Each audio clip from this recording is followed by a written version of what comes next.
How is the city getting people to comply with the stay-at-home orders, and how successful are those efforts? I think it's everybody realizing that it's not just one of us, it's all of us. And we've had local leadership, local clergy, and just those in the community saying, listen, let's just all do our part. And that's why I'm commending all the citizens of Youngstown to say, you know what, these are some of the things that we need to do to make sure that we are selfless.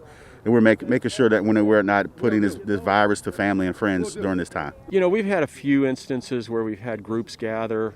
The officers typically will issue a warning, try to get them to disperse. The more stubborn ones, have been cited, but that's only happened a few times. What's the typical size of a crowd that you're finding that you have to break up, that you're getting calls about? I think they've ranged from a couple of dozen to maybe 40 or so, but these again are situations where we're getting calls and complaints. Are you satisfied with the level of compliance that citizens are getting? I was talking to the chief a few minutes ago. You've got groups from a couple dozen people to 40 people that are still gathering that don't seem to be getting the message. Yeah, I think we have room to grow. I just want to make sure that it's how much of a compliancy will we get.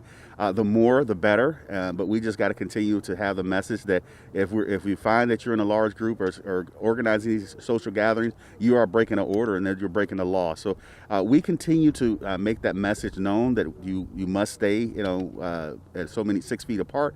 But also we're encouraging those who are doing it to thank them for it. I just want to make sure they all know on the other end we're going to get better as a community, and we can all do our part. Again, we're allowing some discretion there. We really don't want to have to make any arrests or get in any additional contact than we have to.